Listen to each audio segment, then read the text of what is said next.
Não digo isto por necessidade, porque já aprendi a contentar-me com o que tenho.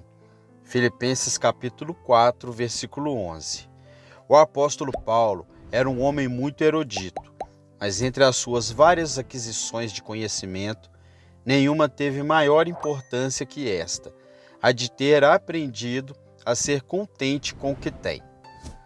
Tal aprendizado é muito melhor do que é adquirido nas escolas.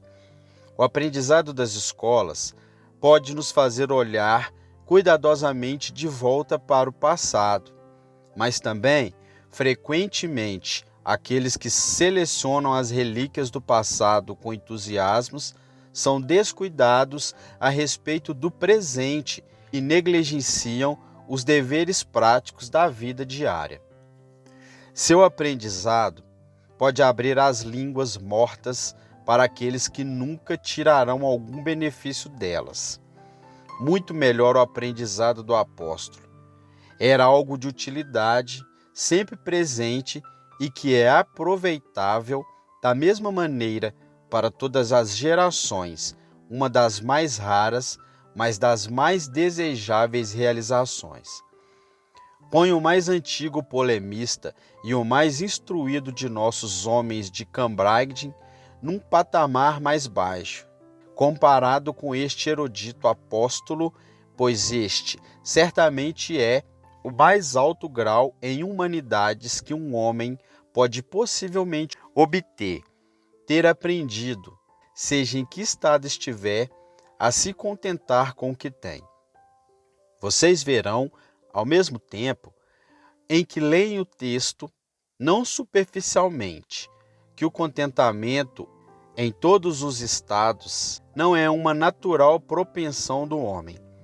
Ervas daninhas crescem rapidamente, cobiça, descontentamento e murmuração são tão naturais ao homem como os espinhos para o solo.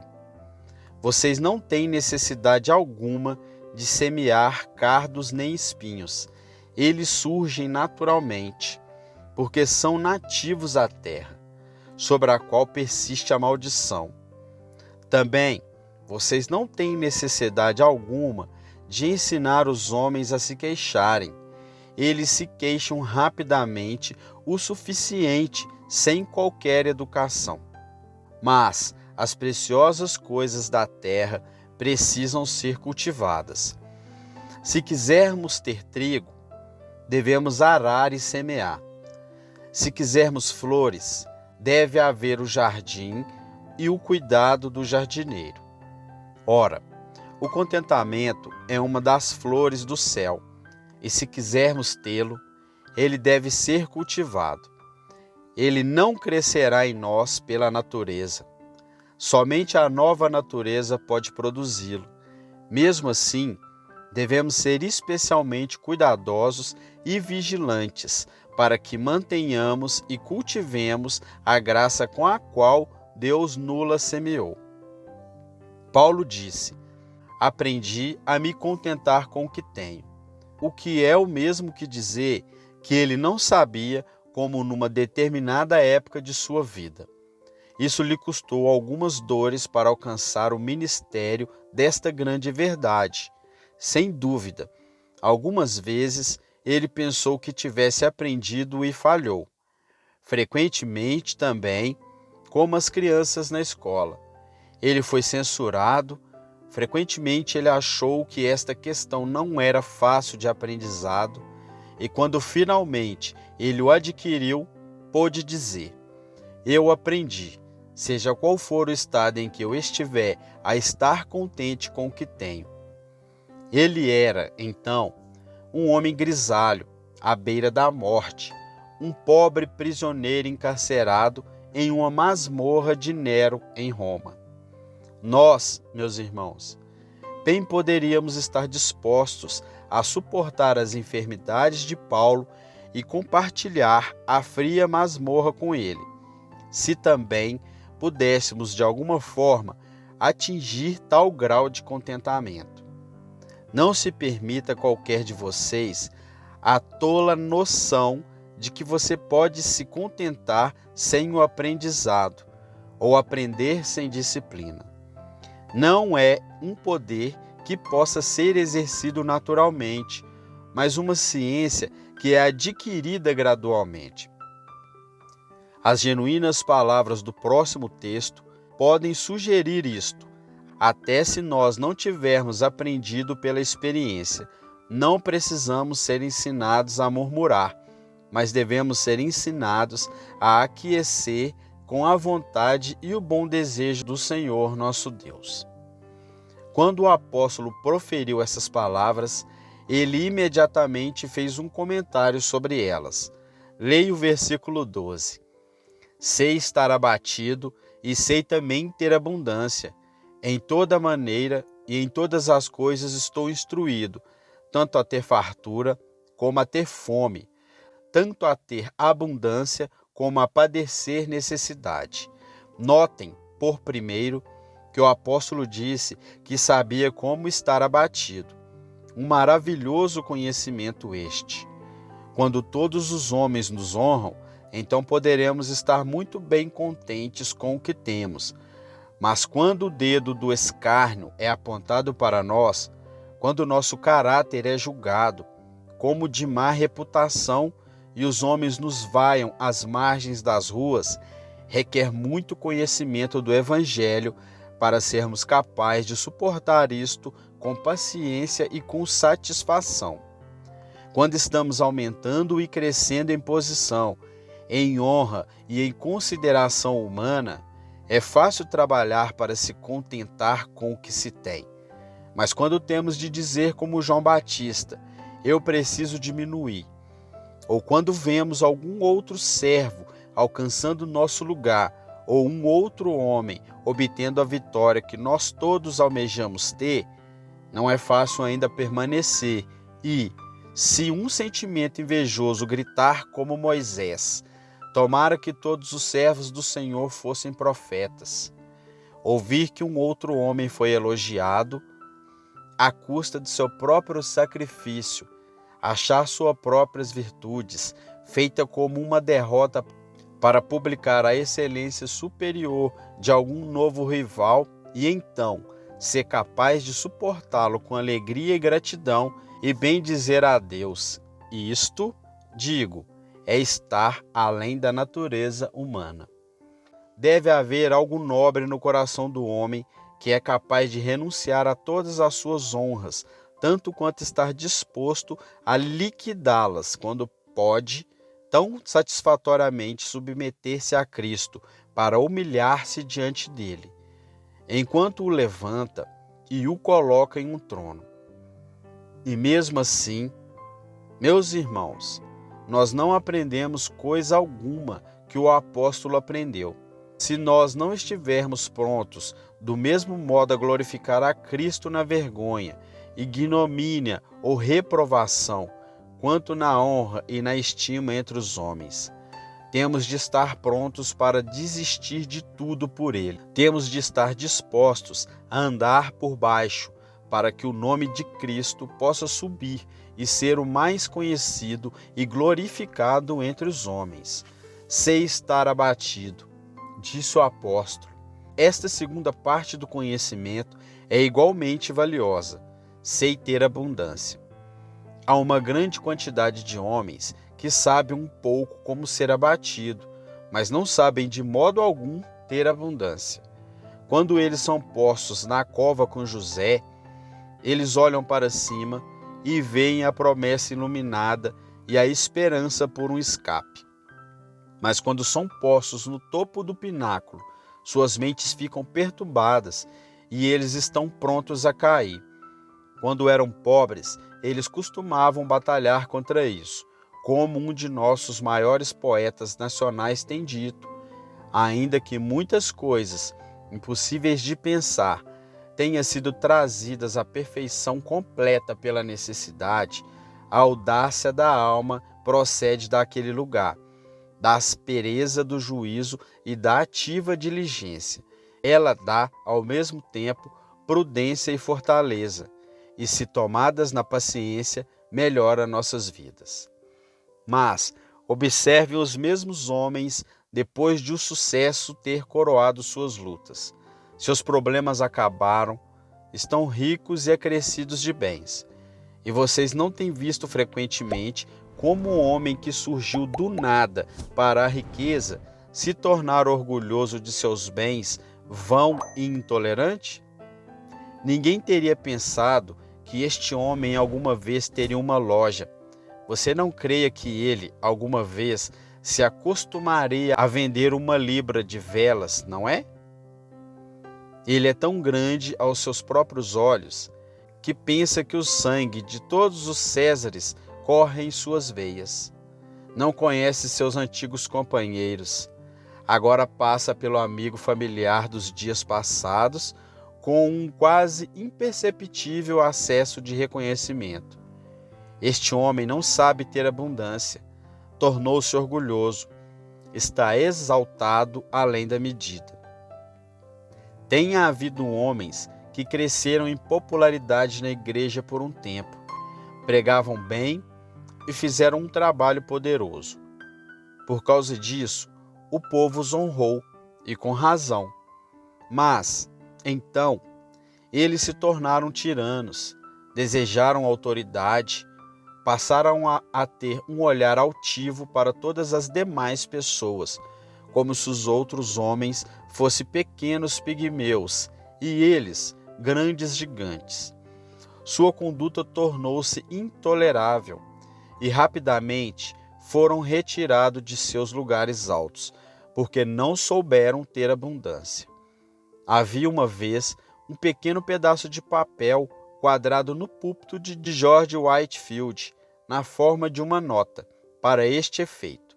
Um jovem que recentemente ganhou uma grande fortuna pede as orações da congregação. Muito corretamente pedida foi a oração, pois quando nós subimos a montanha, precisamos orar para que sejamos mantidos de pé.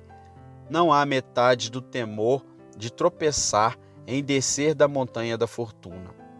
O cristão muito mais frequentemente desgraça sua profissão na prosperidade do que em sendo abatido. Há um outro perigo, o perigo de crescer de modo mundano. Quando um homem acha que a sua riqueza aumenta, é maravilhoso como o dinheiro gruda em seus dedos. O homem que tinha o suficiente pensava que ele tivesse mais do que precisava, então ele seria excessivamente liberal.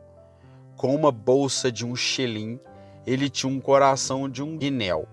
Mas agora, com uma bolsa de um guinéu, ele tem um coração de um shelim. Ele acha que o dinheiro é como um adesivo e não pode removê-lo. Vocês ouviram falar de uma aranha que é chamada fiandeira de dinheiro? Não sei por que ela é chamada assim, a não ser que é uma das espécies de aranha que não pode ser removida de seus dedos. Ela anda de uma mão, depois na outra mão e então na sua manga, aqui e ali. Você não consegue se livrar dela, a não ser que você a esmague completamente. Assim é com muitos que têm abundância. O dinheiro é uma coisa boa quando posto para uso, a força, a energia do comércio e da caridade, mas uma coisa má no coração, uma ferrugem podre e maligna. O dinheiro é uma coisa boa para ter a seus pés, mas uma coisa má para se carregar nos lombos ou na cabeça. Não importa quanto uma terra é preciosa quando alguém é enterrado vivo.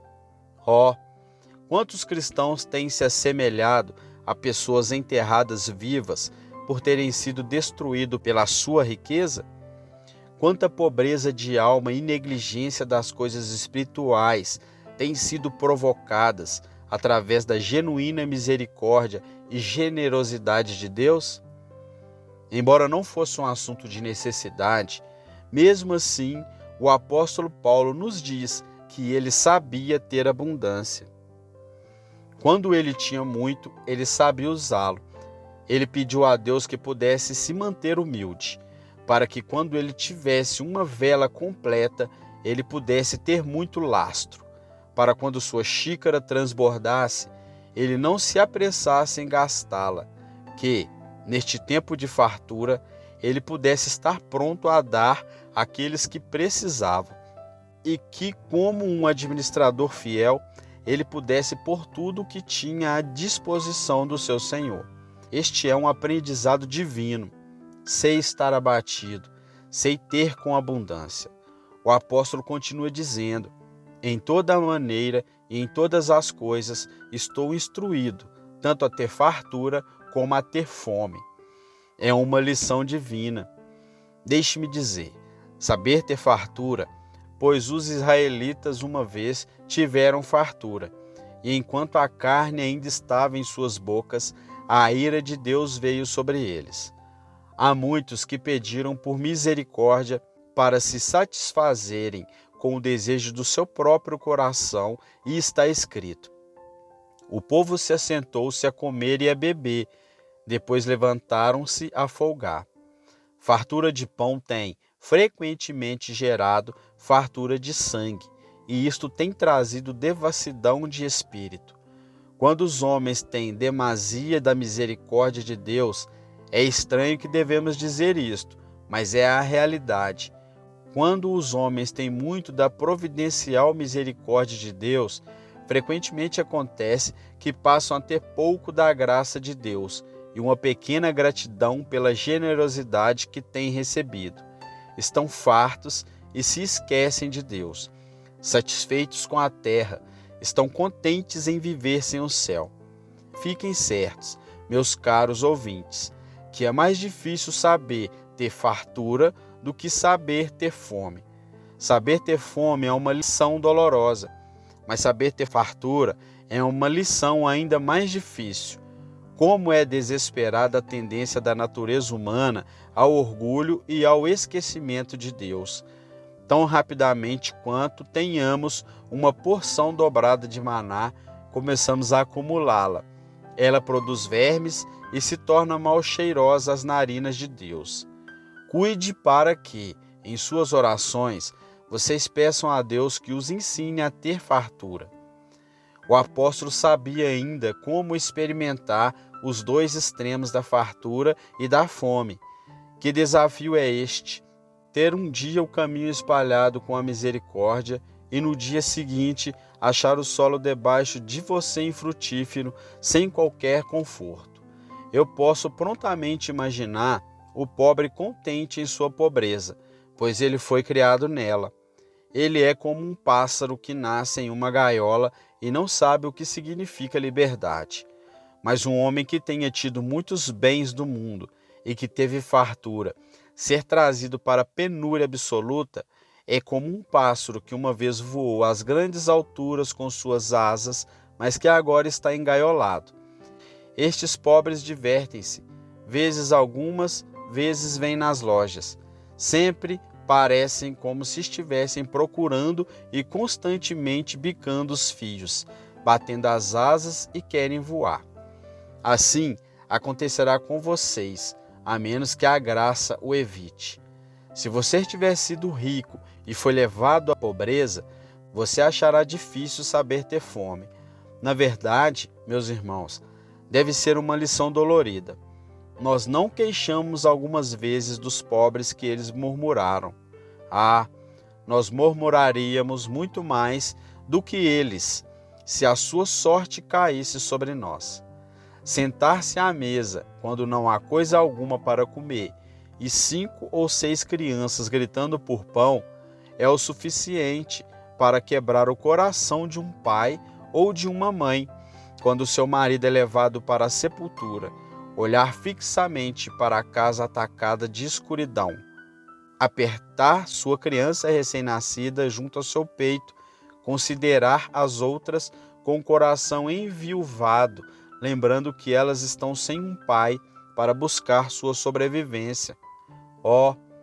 É preciso ter muita graça para saber ter fome. E para o homem que perdeu o emprego e andou por toda Londres, talvez milhares de milhas, para encontrar um local de trabalho e não conseguiu coisa alguma. Voltar para casa e saber que quando encarar sua mulher, sua primeira pergunta será: você trouxe pão? Você não conseguiu nada? é ter de dizer para ela: não, não havia portas abertas para mim. É duro provar a fome e suportá-lo pacientemente.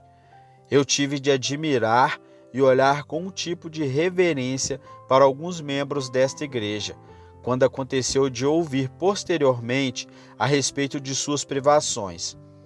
Eles não contaram para ninguém, elas não vieram a mim, mas suportaram suas aflições em segredos. Lutaram heroicamente contra todas as suas dificuldades e perigos e se tornaram mais do que vencedores. Ah, irmãos e irmãs, parece uma lição fácil quando a vemos em um livro, mas não é tão fácil assim quando ela é posta em prática. É difícil saber ter fartura, mas é uma coisa dolorida saber ter fome.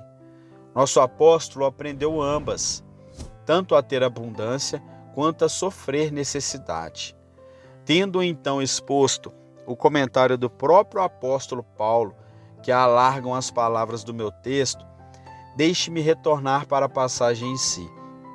Vocês podem agora me perguntar por qual curso de estudo ele adquiriu esta estrutura pacífica de mente. E de uma coisa nós podemos estar completamente certos: não foi por nenhum processo estoico de autogoverno, mas simples e exclusivamente pela fé no Filho de Deus. Vocês podem facilmente imaginar um nobre cuja casa é a habitação do luxo, viajando através de países estrangeiros para fins de descoberta científica ou indo para comandar alguma expedição militar ao serviço de seu país. Em qualquer dos dois casos, ele pode estar bem contente com sua comida e sentir que não tem do que se lamentar. E por quê? Porque ele não tem direito de esperar nada melhor, porque ele não leva em conta qualquer comparação com sua posição, sua fortuna ou sua posição social em casa. Assim o nosso apóstolo, ele disse: nossas relações ou nossa cidadania está nos céus. Ele estava contente em pagar a passagem de viajante, viajando através da terra como um peregrino e estrangeiro, ou entrando no campo de batalha. Ele não tinha espaço para se lamentar com os perigos e aflições que algumas vezes circundavam seu caminho, enquanto que, em outras oportunidades, uma trégua lhe dava alguns intervalos pacíficos e agradáveis. Novamente, chamando a atenção para o texto, vocês notarão que a palavra hering está escrita em itálico. Se apesar disto não a omitimos, nós não precisamos pôr nela uma influência predominante na interpretação. Não há coisa alguma na fome, na sede ou na nudez, ou no perigo que nos convida ao contentamento. Se nós estamos contentes debaixo destas circunstâncias, deve ser por motivos maiores que a nossa condição mesma proporciona. A fome é um espinho dolorido quando nas mãos da necessidade severa, mas a fome pode ser voluntariamente suportada por mais de uma hora quando a consciência faz um homem disposto a jejuar.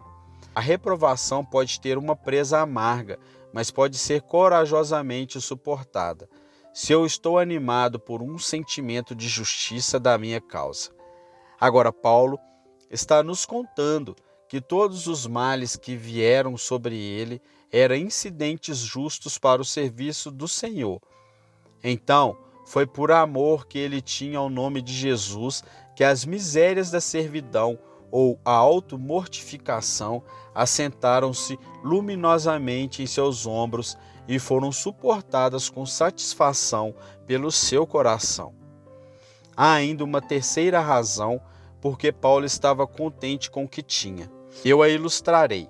Muitos já viram como um velho veterano de guerra tem grande prazer em recontar os perigos e sofrimentos de seu passado. Ele olha para trás com muito mais contentamento, frequentemente com autocongratulação, sobre os terríveis perigos e aflições de sua carreira heróica. Apesar do sorriso que brilha o seu olho e do orgulho que é estampado nas dobras de sua imponente testa enquanto ele reconta suas histórias, eles não estavam lá quando ele estava no meio das cenas que ele agora está descrevendo. É somente porque os perigos são passados que os medos cessaram e o resultado é completo, que o entusiasmo brilha. Mas Paulo está em vantagem ainda aqui.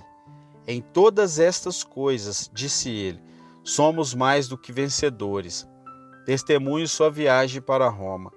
Quando o navio no qual ele estava embarcado foi tomado e dirigido por um vento tempestuoso, quando a escuridão velou os céus, quando nem o sol nem as estrelas apareceram durante muitos dias e a esperança desapareceu de todo o coração, ele apenas se levantou com coragem humana. E por quê? O anjo do Senhor esteve com ele e disse: não temas, sua fé foi predestinatária, e por isso ele teve contentamento pacífico em seu peito enquanto a tribulação durou e até ela terminar. E agora, eu quero confiar a lição do meu texto muito brevemente para os ricos, um pouco mais para os pobres e então aconselhar com simpatia os doentes, aqueles que são feridos pessoalmente pelo sofrimento. Primeiro, para os ricos. O apóstolo Paulo disse: aprendei em qualquer estado que esteja a me contentar com o que tenho. Agora, alguns de vocês têm, dentro do que as suas circunstâncias permitem, tudo o que o seu coração pode desejar. Deus pôs vocês em uma posição tal que vocês não precisam trabalhar com as suas mãos nem suar o seu rosto para sobreviver. Vocês talvez pensem que qualquer exortação para que vocês se contentem com o que têm seja desnecessária. Meu Deus, meus irmãos, um homem pode ser muito descontente com o que tem, embora ele seja muito rico. É igualmente possível um descontente sentar em um trono, como um pobre se assentar numa cadeira com seus pés quebrados em uma choupana. Lembre-se que o contentamento de um homem com o que tem está em sua mente, não na extensão de suas posses. Alexandre, com todo o mundo a seus pés, chorou porque não havia um outro mundo a conquistar. Ele estava triste porque não havia mais outros países para os quais ele pudesse levar as suas armas vitoriosas e passar seus lombos no sangue de seus seguidores, para satisfazer a sede de sua ambição insaciável. Para vocês que são ricos, é necessário dar a mesma exortação para os pobres. Aprendam a se contentar com o que têm. Muitos ricos que têm uma terra não estão satisfeitos, porque há um pequeno pedaço de terra que pertence ao seu vizinho, como a vinha de Nabote, que o rei de Israel necessitava para que pudesse ter uma horta vizinha ao seu palácio. Não importa, disse ele, que eu tenha todos estes acres, enquanto eu não puder ter a vinha de Nabote. Certamente, um rei deveria se envergonhar de suspirar por um terreno de meio acre do patrimônio de um pobre. Mas assim é, homens com vastos patrimônios, que eles dificilmente são capazes de dominar, podem ter esta velha sanguessuga em seus corações e sempre gritar: dá, dá, mais, mais. Eles pensavam, quando tinham pouco, que se eles tivessem 10.000 libras seriam suficiente. Agora eles a têm, mas eles querem 20.000 libras. Quando eles as tiverem, eles ainda vão querer mais. Sim, e quando eles tiverem mais, eles ainda vão querer um pouquinho mais. E isto seguirá continuamente. Quanto as suas posses aumentam, assim também aumentará a cobiça de adquirir mais e mais propriedades. Devemos então pressionar os ricos com essa exortação. Aprendam em seu estado a se contentar com o que vocês têm. Além disso, há um outro perigo que frequentemente aguarda o rico. Quando ele tem riquezas e propriedades suficientes, Nem sempre ele tem honra suficiente.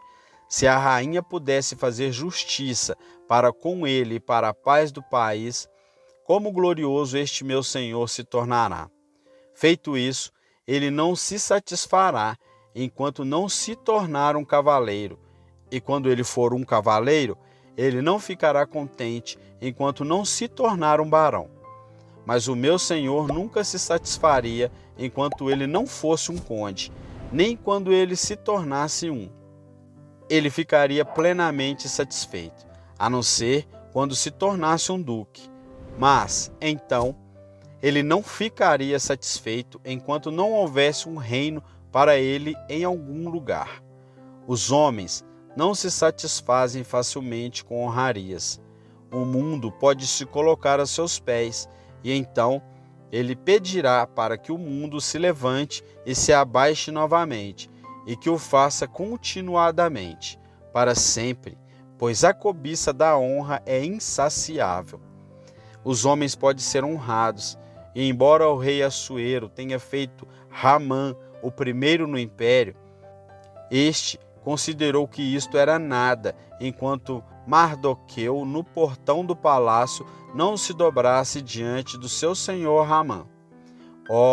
Aprendam, irmãos, em qualquer estado que estiverem, estejam contentes com o que têm. E aqui, deixe-me falar com os presbíteros e diáconos desta igreja. Irmãos, aprendam a se contentar com o ofício que vocês têm, não invejando alguma honra superior para se exaltarem.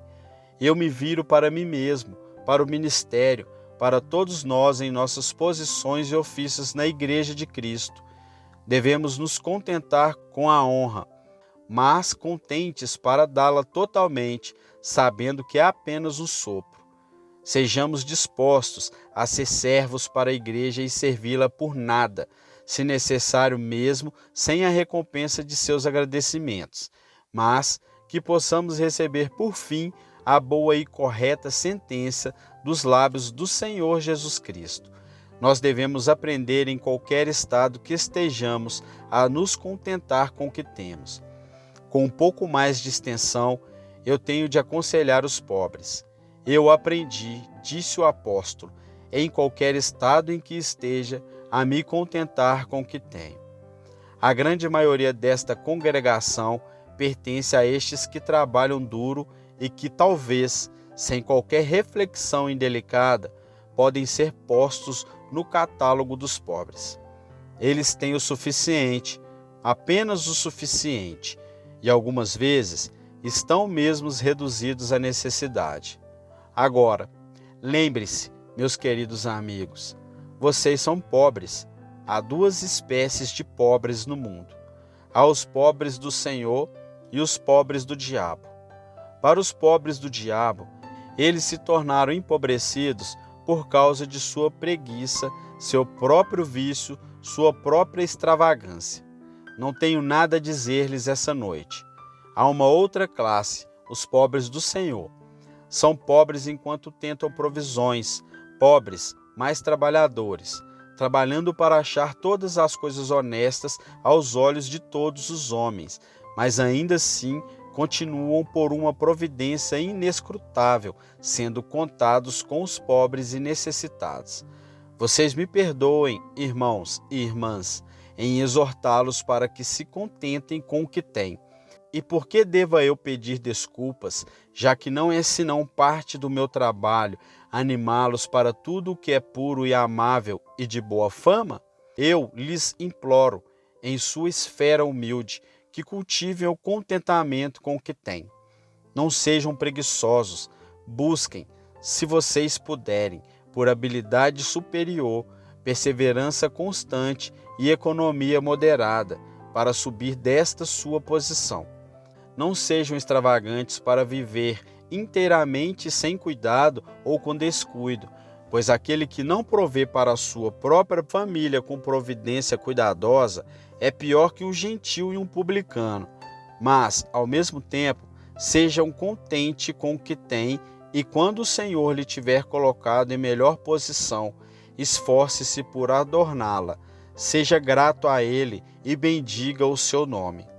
e devo lhe dar razão para fazê-lo? Lembrem-se, se vocês são pobres neste mundo, assim foi o seu Senhor.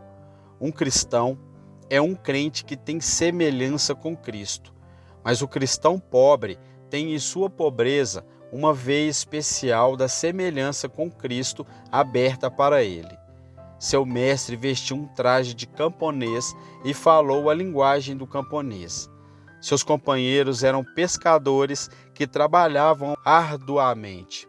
Ele não era alguém que se vestia com purpúrea ou linho fino, nem que se alimentava suntuosamente todos os dias. Ele sabia o que era ser faminto e sedento. Não, ele era mais pobre do que vocês, pois ele não tinha onde reclinar sua cabeça.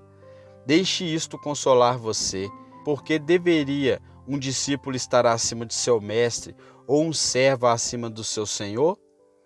Na pobreza de vocês, além disso, vocês são capazes de comungar com Cristo. Vocês podem dizer: Cristo foi pobre? Agora eu posso ter compaixão com ele na sua pobreza. Ele estava cansado e então se sentou no poço? Eu estou cansado também e eu posso ter semelhança com Cristo naquele suor que ele enxugou de sua testa. Alguns de vocês, irmãos, não podem ir até onde vocês podem. Seria errado para eles tentar fazer isso. Pois pobreza voluntária é iniquidade voluntária. Mas visto que Deus os tem feito pobres, você tem uma facilidade de andar com Cristo que os outros não podem ter. Vocês podem andar com Ele através de todas as profundezas de cuidado e de aflição e segui-lo quase que no deserto da tentação, quando vocês estão em seus apertos e dificuldades de falta de pão.